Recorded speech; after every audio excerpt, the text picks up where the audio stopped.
Four Graces and Miss Bunkle's book are two of my favorite books that I always recommend. The Four Graces is about four sisters that live in an English village with their father, a vicar. You hear a lot about the sisters, the interactions with their father, whom they love very much, and their activities in the village. It's a very peaceful, gentle book. Miss Bunkle's book is about a woman who lives in a village. She doesn't have any money. One day she has this creative idea, this very original idea to write a book about the inhabitants of Silverstream. And of course, neighbors are not so happy about it. The tone of the book is very it's very lighthearted, and I love all the descriptions of the village, the characters. It feels very cozy, and also it has some funny moments.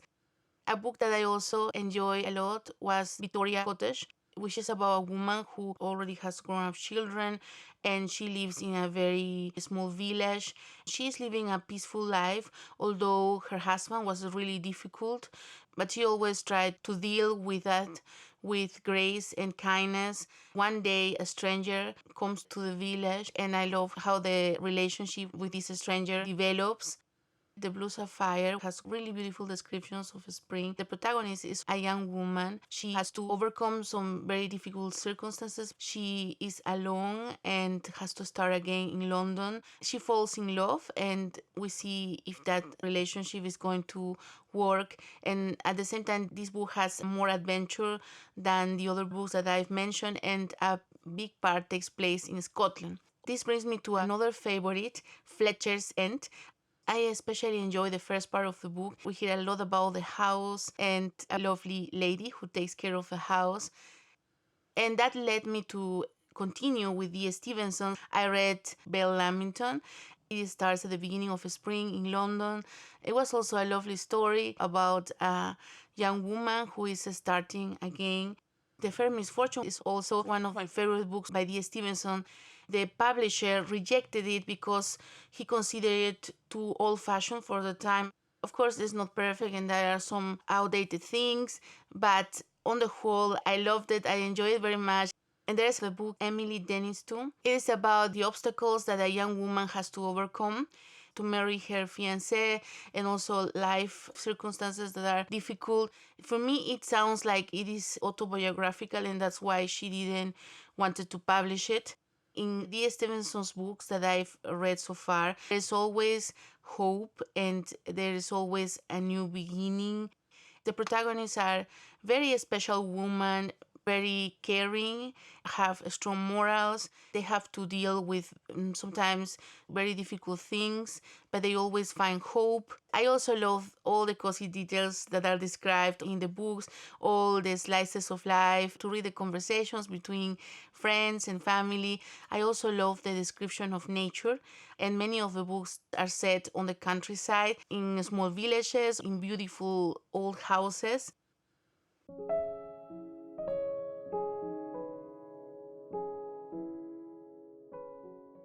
There are several questions which recur again and again in letters from friends and acquaintances. Perhaps I should try to answer them. The first is, why do you write? I write because I enjoy writing more than anything. It is fascinating to think out a story and to feel it taking shape in my mind. Writing a book is the most exciting adventure under the sun. The second question is, how do you write? I write all my books in longhand, lying on a sofa near the window in my drawing room. I begin by thinking it all out, and then I take a pencil and jot it all down in a notebook. When that stage is over, I begin at the beginning and go on like mad until I get to the end. After that, I have a little rest and then polish it up and rewrite bits of it. When I can do no more to it, I pack it up, smother the parcel with sealing wax, and dispatch it to be typed. I am now free as air and somewhat dazed, so I ring up all my friends and say, "Come and have a party." When I was 8 years old, I began to write stories and poems myself. It was most exciting to discover that I could. At first, my family was amused and interested in my efforts, but very soon they became bored beyond measure and told me it must stop. But I could not stop. My head was full of stories, and they got lost if I did not write them down. Another question is, do you draw your characters from real life? The answer is definitely no. The characters in a novel are the most interesting part of it and the most mysterious. They must come from somewhere, I suppose, but they certainly do not come from real life. They begin by taking shape in a nebulous form, and then, as I think about them and live with them, they become more solid and individualistic with definite ideas of their own. Sometimes I get rather annoyed with them. They are so unmanageable. They flatly refuse to do as I want and take their own way in arbitrary fashion. All the people in my books are real to me. They are more real than the people I meet every day, for I know them better and understand them more deeply. It is difficult to say which is my favorite character, for I am fond of them all. Sometimes I have been accused of making my characters too nice. I have been told that my stories are too pleasant, but the fact is, I write of people as I find them, and I am fond of my fellow human beings. Perhaps I have been fortunate, but in all my wanderings, I have met very few thoroughly unpleasant people, so I find it difficult to write about them. I've had no hair-raising adventures nor traveled in little-known parts of the world, but wherever I have been, I have made interesting friends and I still retain them.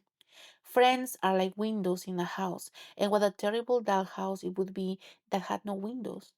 They open vistas, they show one new and lovely views of the countryside. Friends give one new ideas, new values, new interest. Thank God for friends.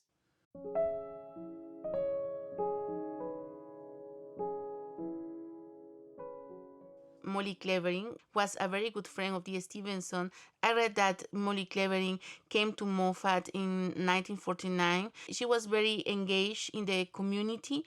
And I love that these two writers knew each other, and that was one of the reasons I started to read Molly Clevering's books, which I love also.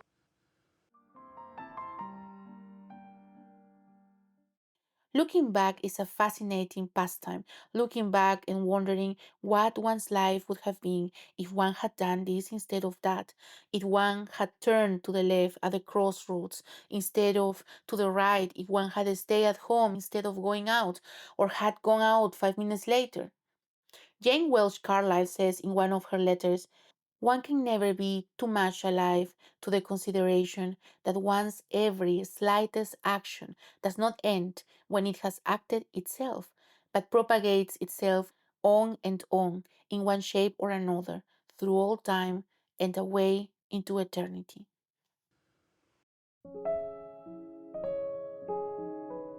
D.E.Stevenson lived for 30 years in Moffat, which is a very small village on the borders in Scotland. Moffat lies in a valley between round rolling hills. Some of the buildings are very old indeed, but outside the town there are pleasant residential houses with gardens and fine trees of oak and beech and elm.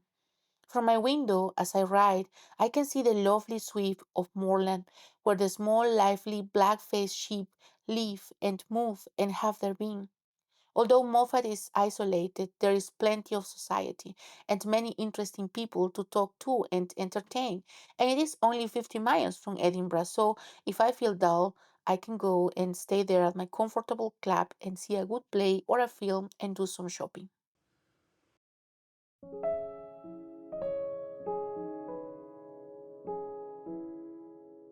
And it was so exciting. I couldn't believe it.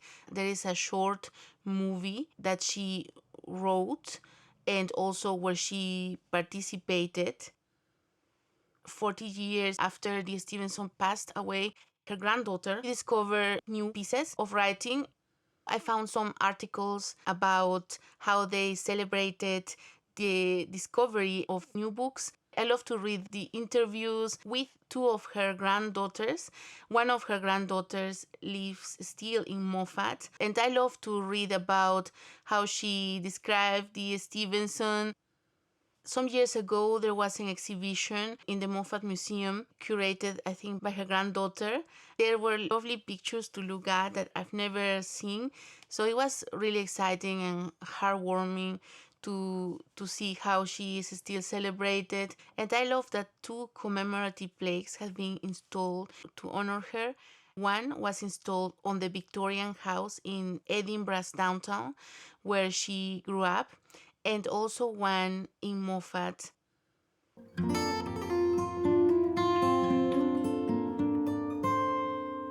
And there is a February's Tiny Delights bingo. This is about getting tiny delights with the events that we celebrate in February and the tiny delights that we can spot. If you read a romance, you get a snowdrop for Valentine's Day. If you read a book with a friendship, then you get a snowdrop for Valentine's Day. If you read a Victorian book, then you get a Fair Maids of February snowdrop. And if you read a historical fiction book, you get a Candlemas Bells snowdrop. And if you read 2 books that are set during the same period, then you get another snowdrop. Also, you get a snowdrop if you spot it. And if you read a winter book to celebrate the end of winter, if you spot a winter flower, then you get a winter aconite. And if you spot a spring flower, you get a crocus.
I would love to hear if you have read any D.E. Stevenson's books and which is your favorite. Thanks so much for watching, and I will be seeing you very soon with another bookish video. Bye!